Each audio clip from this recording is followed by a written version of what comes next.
एक वक्त ये था कि जो लोग फौज की उससे हेल्प से आते थे पावर में, वो इस चीज़ को एम्बैरेसमेंट समझते थे और इसको एक ग्लोरीफाई नहीं करते थे।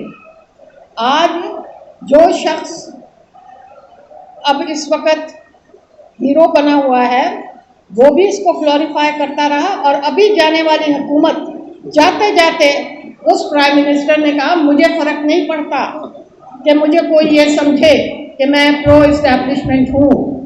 मैं फौज के इसलिए खिलाफ हूँ कि मैं ये समझती हूँ कि वो हाथी की तरह एक कमरे में मौजूद है, चाहे उसको न्यूट्रल हुआ हो, मुझे उससे फ़र्क नहीं पड़ता। वो एक तरफ देखे या दूसरी तरफ, देखे हाथी, वो मेरे हकूक़ के लिए कोई अच्छी बात नहीं है, उसको वहाँ से निकलना चाहिए। न्यूट्रलिटी बेमानी चीज़ है। लेकिन हमने जो माइनॉरिटीज़ का हशर किया हुआ है उसमें सबसे ज़्यादा पिसी हुई माइनॉरिटी और एट रिस्क माइनॉरिटी है अहमदियों की। आज क्यों नहीं जिक्र किया आपने माइनॉरिटीज़ के हवाले से अहमदियों का?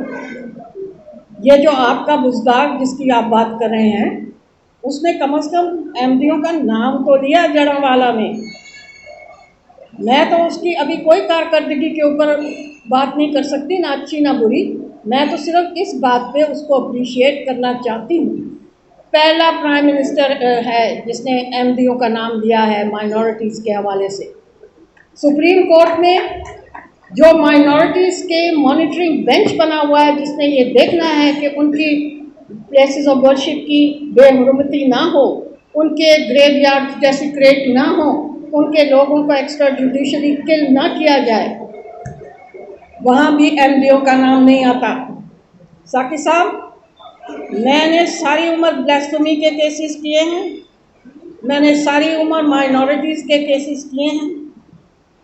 कभी ऐसा नहीं महसूस हुआ मुझे कि नाइंसाफ़ी शुरू होती है निचली सतह पे ट्रायल कोर्ट से, फिर हाई कोर्ट में जब हम जाते थे अमूमन रिलीफ मिल जाती थी, बेल तो हो जाती थी। सुप्रीम कोर्ट में सर्टनली बेल हो जाती थी। मैं अभी रिसेंटली 3 केसेस हार के आई हूँ सुप्रीम कोर्ट में बेल के, और वो इतने आसान केस थे कि मेरा ख्याल था मैं तो 2 मिनट में बेल करा के आ जाऊँगी। सो ये चीज़ें आप न भूलिए कि ये आइन जो है ये हमारे हकूक़ के लिए भी बना है, सारा वक्त पॉलिटिकल स्क्वबल्स के लिए नहीं बना।